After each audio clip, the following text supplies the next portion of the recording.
നമസ്കാരം. മഹാകവി വള്ളത്തോൾ നാരായണ മേനോന്റെ രാവണന്റെ അന്തഃപ്രഗമനം എന്ന കവിതയിലെ കുറച്ചു ഭാഗം. അന്തർവേഷ്മപഥത്തെ വേത്രവതി നീ കാണിക്കുകാർ പോരിലത്യന്തം കേറിയ ബാലിവൈരിയെ നിലം പൊത്തിച്ചിതമ്പുന്നിനാൽ അന്തസ്സൊക്കുമവന്റെ അംബികയെ ഒന്നർച്ചിച്ചുകൊള്ളട്ടെ. ഈ സ്വന്തം ഞാൻ പടു ചേർന്ന കൈരുപതും കൊണ്ടിന്നു ലങ്കേശ്വരൻ. അന്ത ക്രീഡയിലിക്കരം കടപറിച്ചിട്ടോരു വെള്ളാനദന്തത്താൽ മഖവോപലക്കുമിറയും വെച്ചൻ പ്രസാദാർത്ഥമായി വിണ്ടച്ചൻ വിരചിച്ച പാതുകകളെ സ്വൈരം ത്രിലോകേ മലർപ്പിണ്ടയേത്ര തലോടുമെന്നടികളിൽ ചേർക്കുന്നു ചേടി ജനം.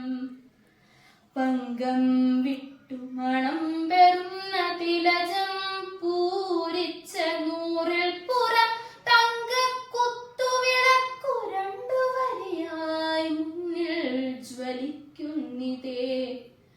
വൻകംറസ്തനിമാർ വഹിക്കുമിവതൻ നാളങ്ങൾ നൈഷാദരത്തിങ്കൽ താൻ പകൽ തീർത്തു തമ്മിൽ നിഭൃതം നോക്കിച്ചിരിക്കുന്നിതോ.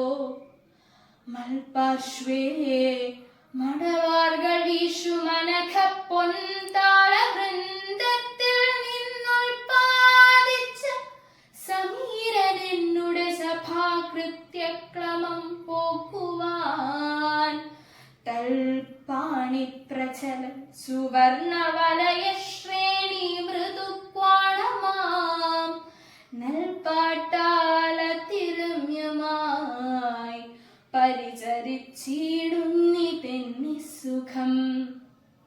പാരിക്കും പരിഖാദി ശസ്ത്രപടലം തോളത്തു വെച്ച് എത്രയോ വൈരിച്ചോര കുടിച്ച വാളരയിലും തൂക്കി പലേ വേഷമായി ദ്വാരി ദ്വാരി മുറയ്ക്കു കാവലിനെഴും യോദ്ധാക്കളുൾ സംഭ്രമം പൂരിച്ചൊട്ടിടമാറി നിന്നടി വണങ്ങുന്നു നിജസ്വാമിയെ.